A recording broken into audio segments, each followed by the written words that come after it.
I never thought the day would come when my own sister would kick me out of my own hotel, mercilessly, in the middle of booming music and fake laughter from people who didn't even know who I was. "Get that homeless girl out of here, she's ruining the luxury vibe." That line, coming from Emily, the little sister I had protected throughout our childhood, hit me in the face like a slap in front of the crowd. I stood frozen.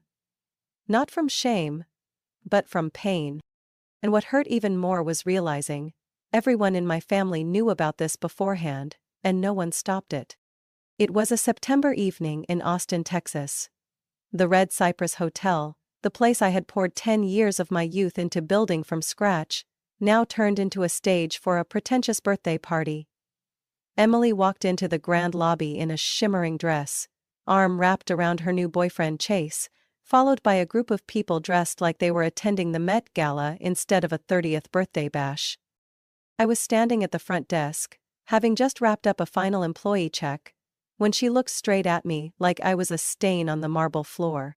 "Oh my God, who let a homeless woman wander into the hotel?" she laughed, then turned to a confused staff member. "You, please handle this situation for me. This is a private party, no one is allowed to ruin the vibe." I didn't bother to respond. I just looked at her, into those eyes that showed no recognition, no guilt at all. "James." My event manager saw what was happening from a distance and rushed over, his face going pale as he realized I was being insulted by my own client. "I'm so sorry, Miss Hannah, I didn't know when they got in. Do you want me to cancel the event right now?" I just shook my head. "No, let them continue." I needed to know how many more people in this mess knew and stayed silent. The answer came faster than I expected. In the lavishly decorated banquet room, with white orchids and golden ribbons, I saw my parents, my mother wearing the dress I gave her last year for their anniversary, and my father, holding a glass of wine, chatting with Chase's family. They weren't even embarrassed to see me. They simply nodded like I was hotel staff. No one asked why I was standing quietly in the corner. No one apologized for what happened in the lobby. Emily stood in the center of the room, raising her champagne glass high. "Thank you everyone for coming, and especially thank you to my big sister, Hannah, who secretly sponsored the entire event tonight." The room erupted in applause. I stood still, numb. I had never agreed to pay a dime for this party, but looking at my mother's pleased eyes, Emily's triumphant smile, and the loud clapping around me, I understood. They had planned it all. They didn't ask, they just assumed I would pay. I pulled out my phone and texted Grace, the hotel's CFO. "Check all tonight's invoices. If there's any expense under my name that I haven't approved, freeze it. Immediately." Then I left the room. No one called me back, no one asked where I was going. It was in that moment I knew. I had never truly been family to them. I was just a walking wallet with a blood tie. 3 days after that humiliating party, I showed up at my parents' house in Lakewood, North Austin, in response to an invitation I knew was just a disguised family meeting. The 2-story red brick house looked exactly the same as it had since high school. Except for the oak tree in the yard, now cut down and replaced by a fake-looking white bench, as fake as the morals of the people inside. My mother, Carol, opened the door with a smile more formal than a bank teller's. "Hannah, you're here, come in, we've been waiting for you." Before I could say anything, she turned and walked away like I was a late food delivery. The dining table was set carefully, with the porcelain dishes my mother only brought out for Christmas, or when something serious was going on. I sat across from my father, Charles, who was tearing a piece of bread like it might save him from the conversation ahead. Emily sat slightly turned, one leg crossed, wearing a fitted emerald dress that showed off the figure she always bragged about like it was her life's greatest achievement. "You know," Emily began, raising her red wine glass to eye level, "I think this 30th birthday should be something on the scale of a reality TV show." I didn't respond. I just looked her in the eye, waiting for the performance to begin. "I've talked to some people in the event planning scene. There's a rooftop space at the Villa Blue Hotel. Straight view of the Pennybacker Bridge. We could have a suspended champagne bar, live music stage, even a floral fountain. Emily paused for effect, then shrugged like it was nothing. I looked over at my mother. She said nothing. I turned to my father. He was still gnawing on his bread. The estimated cost, Emily continued, pulling a color-printed sheet from her purse, is around $95,000. But you know, if we want to go full-on iconic, we'll need at least $110,000. Including video production fees. And you want me to pay for that? I asked, not loud but sharp enough to freeze the room. Emily raised an eyebrow. I mean, you own a hotel. You don't really spend on yourself. You wear black all the time, drive that old Honda, but me? I'm a content creator. I need to invest in my image. This is a career opportunity. I let out a dry laugh. Oh, I thought it was a birthday. My mom set her spoon down on the plate, the sound ringing out like a warning bell.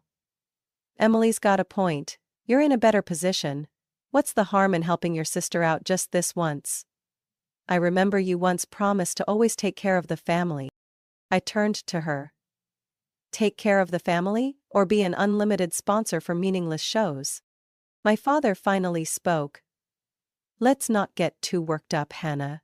We're just having a calm conversation here. I nodded. Calm?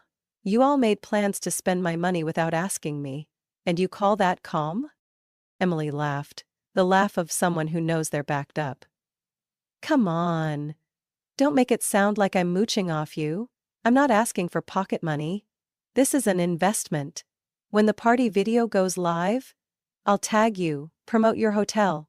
It's a win-win. Win for who? I said through clenched teeth, heart pounding stiff in my chest. I lose $110,000 and you get to be iconic. Great deal. My mother sighed.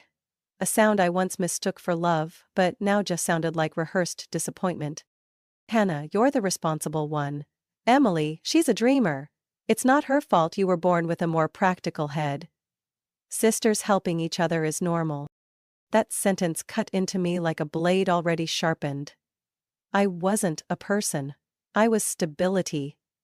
A walking ATM that shows up on time, not allowed to object. I placed my napkin on the table. Sisters help each other when it's mutual.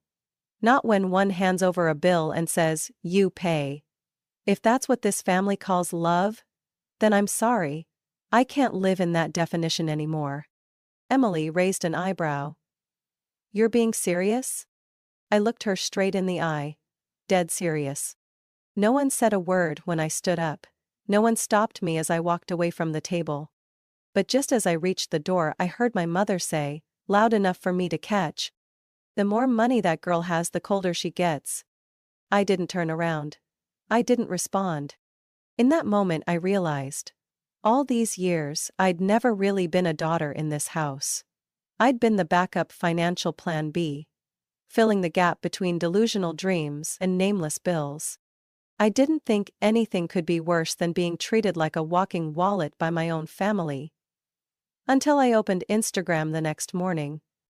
A notification popped up at the top of the screen. At Emily. Rose added 3 new stories.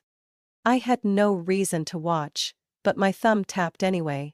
An old habit I hadn't shaken, like knowing you're about to see something painful, but looking anyway.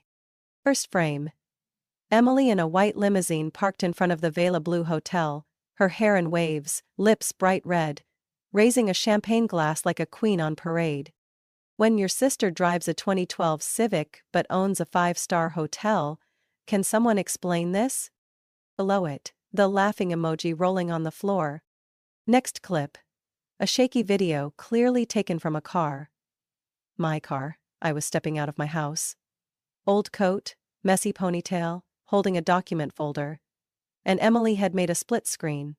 On one side, me. On the other, her and her friends in a glamorously decorated venue with the caption, "When you invest all your money into land but forget to invest in your image." I didn't need to scroll to the comments. What was on the screen was already enough to cut deep. OMG, How can someone be rich and live like that? Stop pretending to be poor, girl, be real. Who'd let her do PR for a hotel? That place is doomed. The only sound I could hear was the blood pounding in my ears. I set the phone down on the table, took a deep breath, and looked up at the ceiling like it might hold the answer to the one question echoing in my mind. Why? Why Emily? Why my own sister? I didn't react publicly. I didn't repost, didn't write some angry status, didn't make a response video. But something inside me cracked. Not just a fracture, a quiet collapse. Not loud, but heavy, like a stone. Grace and my finance assistant texted me at 9 a.m. Did you see Emily's new story? Want me to do something? I replied with just one word. No. I opened my laptop, pulled up the quarterly report, buried myself in spreadsheets. But my eyes couldn't focus. The numbers blurred, drowned in the quiet shame spreading through my chest. This wasn't a personal conflict anymore. This was a deliberate attack, public and cowardly. Emily didn't just want me to silently pay. She wanted to humiliate me. A part of me had grown used to being overlooked. I used to believe that if I just kept my head down and worked hard, eventually my family would see me. But this time was different. This time, I realized I wasn't the victim of neglect anymore. I was the target of calculated disrespect. That night, I sat alone in the kitchen, warm yellow light casting down on the oak table. My house wasn't big, wasn't glamorous, but it was the result of every sleepless night, every dollar I saved, back when I worked night shifts as a front desk clerk. I stared at the photo on the wall, me and Emily as kids, smiling with melting popsicles in our hands. I didn't take it down, I just looked at it. In silence. I started writing, not a revenge plan, not a hit list, just a list. One line. Did they ever love me? Or just love what I could offer? Then a second line. If I lost everything, who would still stay? I didn't have the answers, yet. But for the first time, I felt like I needed to start asking. The next morning, I sent my first message in months to my attorney. I need a full review of all personal assets. Make sure no one has signing authority on my behalf. Urgent. This wasn't emotion anymore. This was preparation. I used to think family was sacred, but now I understand. Some relationships, if left unchecked, will consume you in silence. And I won't let that happen again. I was in a meeting with the operations team on the third floor of the Red Cypress Hotel when Grace, my assistant, gently knocked and peeked in. Hannah, you have a visitor. I glanced at the clock. 3:14 p.m. I hadn't scheduled anything. Who is it? Mrs. Carroll, Grace whispered. She won't wait in the lobby. My throat instantly went dry. Send her in, I said, my tone sharp like an order. Firmer than necessary, but I knew Grace understood. She nodded and disappeared behind the door.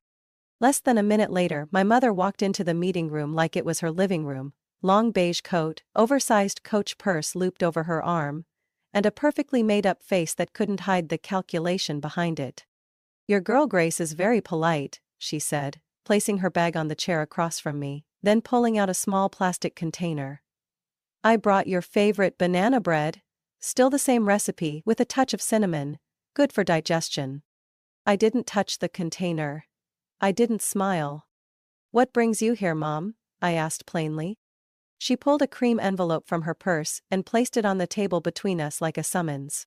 Emily's documents, she said lightly. I thought you should look over them. I opened the envelope. Inside were 3 color-printed A4 pages, stamped by an event planning company called Valeria Events. At the top, in a flowy font, it read, Emily's 30th birthday celebration. Halfway down the second page, one line stood out in bold, highlighted in pink marker. Primary sponsor, Hannah Blake, $112,500, confirmed. I looked up. Confirmed? Who exactly confirmed this? Carol didn't flinch. Emily can't afford that event, you know that. Your father and I, we're on retirement income now. You're the only one who can help. Help? I repeated, my voice catching. You're calling? Forcing me to pay over $100,000 so my sister can show off online, helping? Don't be dramatic, Hannah, she said, smoothing the edge of her coat. No one's forcing anything, we just believed you understood your responsibility. Responsibility? I pushed the papers aside, no longer hiding my fury. Why is it always me? Emily has hands, a brain, thousands of followers. Why can't she take care of it herself? My mother sighed, the way you do when a child is being difficult. You're the successful one, Hannah. The stable one. The eldest. Just this once let Emily have her moment. You've always been backstage, supporting everyone. What's so different now? I stood up, unable to stay cornered any longer. What's different? No one asked if I agreed. No one asked how I felt. You all just made plans and sent me the bill. Don't you think that's unfair? It's not unfair, she replied, still seated, voice calm to the point of insult. It's necessary. Because you're reliable. People count on you, Hannah. You should be proud of that. I looked at her like she was speaking a foreign language. Not angry. Not bitter. Just a strange feeling from someone realizing I was never truly loved. Just used. I picked up the banana bread, opened the fridge behind me and shoved it into the freezer. What are you doing? She asked, startled. The freezer, I said quietly, where things that numb feelings belong. Then I turned back, looked her in the eyes. I'm not signing anything. I'm not paying a dime. No plans will be executed without my approval. She stood up, eyes flashing in disbelief. You've become so hard, Hannah. I nodded. Thank you for noticing. You can give Valaria Events my lawyer's contact if they need to talk. Otherwise, don't come here with more plans. I'm not a heartbeat-pounded wallet. She stared at me for a few seconds, then turned and walked out. No goodbye, no words. Just a trail of heavy perfume and a birthday budget I never agreed to. I stood in the quiet room, sunlight slanting through the window, casting light on the colorful documents on the table. I didn't tear them. I filed them in the drawer under my desk, labeled with a red marker, evidence. This wasn't about emotion anymore. It wasn't about feelings. This was business. Wednesday morning, while I was reviewing the rooftop maintenance report for Red Cypress, Grace appeared at my office door. This time, no knock. No hesitation. In her hand was a thick manila envelope. Express delivery from Verity Planning Group, she said flatly, placing it on my desk like she'd just set down a bomb. I looked up at her. Sender? Grace smirked slightly. Assistant to Chase. Emily's fiancé. Label says, You Argent Hannah Blake, personal and financial. I didn't need to open it to know what I was about to read. But I opened it anyway. Inside was an official booking contract from the Aria Sky Lounge, a luxury rooftop venue in the heart of the city, known for hosting extravagant events with sky-high price tags. The cover had a gold-embossed logo, thick paper stock and a faint whiff of perfume, one that didn't belong to anyone who knew the value of $1. I flipped to page 5. Under financial guarantor. Hannah Blake, sister of the celebrant. Signature, required by 11/3. Fine print below in italics, if the primary party fails to make payment, the financial guarantor will assume full legal responsibility. I let out a dry laugh. No call, no explanation, not even a question.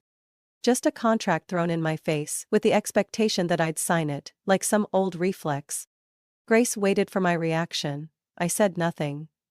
Instead, I slid the entire packet into the drawer beneath my desk, shoved it closed, and locked it with a key. I'm not signing. I figured, Grace said with a slight smirk. Want me to shred it? I shook my head. No. Leave it. Label it financial abuse, step 1. I opened my laptop and created a new folder. Emily, legal evidence. Inside, I added subfolders. Unauthorized emails and contracts. Defamatory and personal attack stories. Staff witness statements, event-related. I fed the contract through the scanner beside my desk, placing each page with the precision of logging a criminal case. My hands were steady. I didn't blink. I wasn't the daughter crying in her room anymore after being called ungrateful. I wasn't the older sister gritting her teeth and paying up because the family was struggling. I was the CEO of a nearly $8 million business, and for the first time in my life, I was handling family like I'd handle a high-risk partner. That afternoon, I sent a short email to the hotel's legal team. Subject: Deny all unverified personal submissions. Message: We do not accept any contracts, agreements, or financial proposals submitted by third parties on behalf of Hannah Blake, unless expressly confirmed in writing with verified documentation by Hannah Blake. All other requests are to be denied and forwarded directly to legal. Hannah B. I didn't email Emily, no text, no call. I let her wonder what I was doing. Silence, if long enough, becomes a wall. And I was building one she couldn't climb. With demands? Or with crocodile tears? 3 days later, I got a message from Mom. Emily's sad you haven't responded. She just wanted to make a beautiful memory. I didn't reply. I just filed the message in the evidence folder. That evening, as I locked up my office, I stood before the mirror in the Red Cypress Lounge. I looked at myself. Eyes tired from lack of sleep, shirt slightly wrinkled at the shoulder, a chipped nail.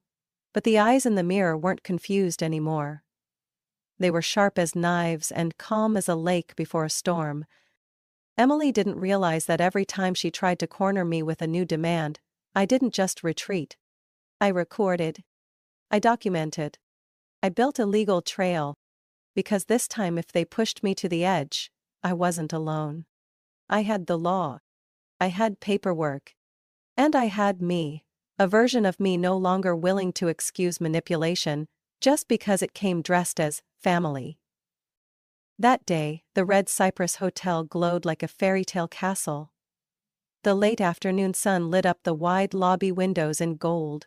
White orchids lined the halls with elegant precision, and soft music played from the rooftop balcony, where Emily's birthday party was about to begin. A party she organized at my hotel, through a third-party vendor, without notice, without permission, not even the courtesy of asking. Emily thought she was clever. She thought that by booking the event through an outside company, I wouldn't dare interfere, that I'd stay quiet to keep the peace. But she forgot one thing. I don't play by the old rules anymore. Grace walked beside me, tablet in hand showing the event schedule and guest list. She paused by the security monitor, swiped gently, then pointed to the center screen. 15 minutes ago, main lobby camera. I looked. Emily appeared, her arm locked with Chase, her new boyfriend. Behind them were Chase's parents, Mr. and Mrs. Dalton, well-known real estate investors from Houston. They walked in like they owned the place, scanning every detail like they were appraising it. Emily led them through the lobby like a self-permitted tour guide, her hand waving at the crystal chandeliers and the marble spiral staircase. I didn't need audio to know what she was saying. The chandeliers from Italy took 8 months to ship. My family's in interior design. Live. I adjusted the sleeve of my navy blazer, took a deep breath, and began descending the main staircase. Each click of my heels on the marble echoed through the lobby like a silent declaration. Heads turned. And Emily? She froze mid-sentence, her eyes wide, part shock, part panic. I stopped halfway down the stairs, a faint smile playing on my lips. Welcome to Red Cypress, I said clearly, my voice low but firm. I'm Hannah Blake, founder and CEO of this hotel. The room froze for a few seconds. Mrs. Dalton, platinum hair in a neat bun, eyes sharp as blades, narrowed her gaze at me. You're the owner of this place? I stepped down 2 more stairs, the lights catching my collar, reflecting the calm I had spent years building. Yes, from the very first foundation to every chandelier she just mistakenly said was imported from Italy. Chase swallowed hard. and Emily went pale. Emily. Mr. Dalton turned to his son. Your fiancé said this hotel was owned by a family friend.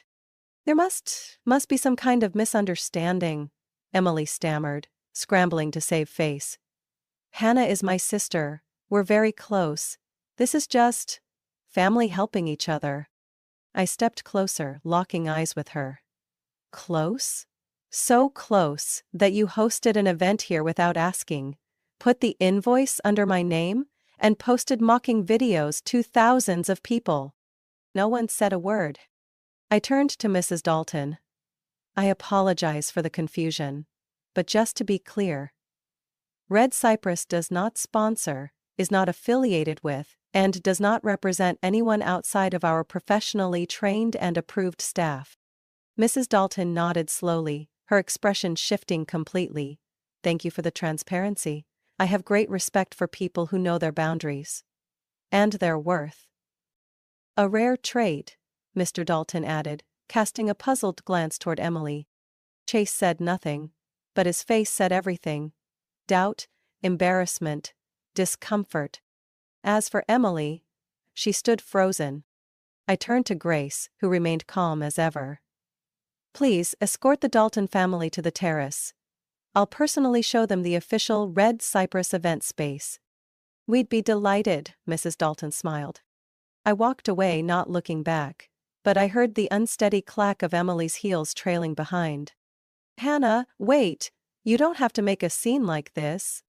I stopped, just enough to let my gaze meet hers, and said softly, this isn't making a scene, this is me finally standing in the place I belong. That night, I went home alone. No parties, no fireworks, no champagne toasts. Just me. My small kitchen. The warm yellow light. And a silence that felt different this time. Not heavy. Not hollow. But the silence of closure. I was making tea when my phone rang. The name flashing on the screen made me pause. Dad, Charles Blake. I let it ring 3 times before picking up. I'm here. Hey there, princess, he said evenly, with a touch of awkwardness. I'm sure you know why I'm calling. I said nothing. Let him flounder. He cleared his throat. About what happened this afternoon. It's just that, you know, maybe you reacted a little too strongly. I frowned. Too strongly? Well, it was Emily's birthday, her birthday week. Everyone's tense, no need to blow things out of proportion. I sat down, tea still untouched in my hand. Were you there, Dad? I asked quietly. I was, watching from afar. Emily got a bit carried away, sure, but she's still family. No, Dad. That's not family. That's a group of blood relatives who keep dumping everything on one person and calling it duty. There was silence on the other end for a few seconds. Then he said, I just want peace in the family, no fights. Things should be resolved peacefully. I let out a small, cold laugh. Peacefully? You call me being publicly insulted peace? You call Emily hijacking my hotel, making up lies and trying to force me to guarantee a contract no big deal? She's young. She doesn't think as far ahead as you do. No, Dad, she's not young. She's 30. She made a choice. And you, Mom, everyone, you all chose to stay silent. His voice softened. I'm sorry if you felt abandoned. But I hope this doesn't mean you'll push the family away. I stood up, a wave of quiet exhaustion washing over me. No one's pushing anyone, Dad. I'm just stepping back. I'm tired. Tired of holding everything together, of being the peacemaker, the provider, the shield every time Emily wrecks things and disappears. Anna, you can't just turn your back. I'm not turning my back, I cut him off. I'm letting go.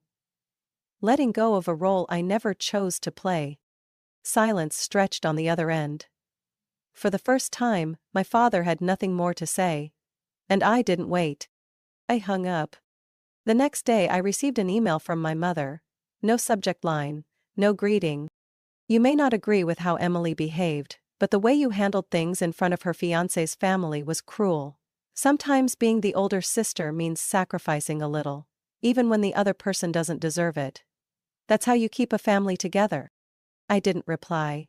I filed the email into the folder labeled Emotional Manipulation. Phase 2. That evening I drove past the old childhood house at the end of Magnolia Street. I didn't plan to stop, just slowed down a little. The lights were still on, the scent of freshly cut grass still lingered, the wind still rustled the trees out front. But for the first time I felt nothing. No memories, no ache, no urge to go back. I used to believe that if I worked hard enough, gave enough, succeeded enough, they would see me, they would appreciate me, they would love me. But now I understood. Some families don't need you to be happy. They just need you to be useful. I wasn't useful anymore. And that set me free. 2 weeks after the Emily earthquake, my life moved quietly, but not sadly. No more demanding texts, no more late-night calls pretending to check in. No one showing up, expecting me to clean up the messes wrapped in the word family. And I could breathe.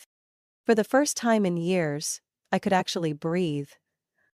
On Tuesday morning, I was in my 5th-floor office, coffee in hand, laptop open to the expansion plans for the new San Antonio location, when Grace walked in.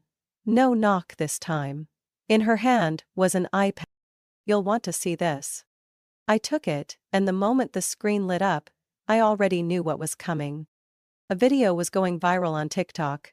Emily, no makeup, no filters, sitting in the pale white living room at my mother's house. Her eyes were puffy, her voice shaky. I was overconfident. I thought I could control everything. I relied on others instead of taking responsibility. She didn't say my name, but everyone knew who she meant. The comments were clearly divided into 2 camps. One side was sympathetic. The other called her out for crocodile tears. "Weren't you the one mocking your sister on social media? Thought being an influencer meant no consequences in real life? Hannah is the real woman to admire here." I didn't feel vindicated, I didn't feel pity. I just felt light. Like I'd finally set down a backpack full of stones, not because someone helped me carry it, but because I chose to let it go. Just a few days later, the media team's report showed a 17% increase in bookings and event inquiries at Red Cypress compared to the previous month. Several new partners, including the Dalton family's representatives, sent proposals for long-term collaboration. One of them wrote, "We're impressed not just by the quality of service but by the calm confidence and personal integrity of Ms. Hannah Blake. People like her make a real difference in this industry." I read that line over and over. Not because I needed to, but because for the first time I was seen for who I really was, not through the lens of duty, sacrifice, or expectation. Just me. And my true worth. One night I drove through the West End. Not to see anyone, just to look back. My old place, the tiny apartment I once rented when I started my business, was now a bakery. I smiled softly, then kept driving. No stopping. No nostalgia. No regret. I don't need anyone to say sorry anymore. I don't need a handwritten letter from my mother. I don't need Emily crying and apologizing. Because I've learned something. Something that took my whole youth to understand. Peace doesn't come from someone else's remorse. It comes from the moment you choose to treat yourself like someone who matters. I used to be the girl who tried to please everyone. Tried not to disappoint anyone. Carried everything on my shoulders simply because I was the oldest. But in the end, it was my silence that fed their disregard. It was my unconditional kindness that became a stepping stone for others to walk all over. Not anymore. Now I know how to say no. Without explanation, without apology. I still love my family, in my own way. But I love myself more. And that's not selfish. That's awakening. That weekend, I sat on my porch, a glass of wine in hand, watching the Texas sunset paint the sky red. No one called, no one texted. Just the wind. And the sound of my own soul exhaling in peace. I didn't win by getting revenge. I won by stepping out of the same old cycle, in steady shoes, with unshakable belief. And I knew from that moment on, my life was no longer an extension of anyone else's. It was mine. Period. And begin. Hannah's story is a powerful reminder that not every family is a safe place. Especially when you're only seen as a tool. She learned that silence isn't love, sometimes, it's the trap that swallows kindness whole. Only when Hannah stopped seeking validation from those who didn't deserve it, did she truly step into her own life. In real life, peace doesn't come from overdue apologies. It comes the moment you set boundaries and choose to value yourself. What do you think about Hannah's choice? Have you ever found yourself in her shoes, stretching too thin for family while losing yourself in the process? Share your thoughts below, and don't forget to follow the channel for more deeply moving real-life stories.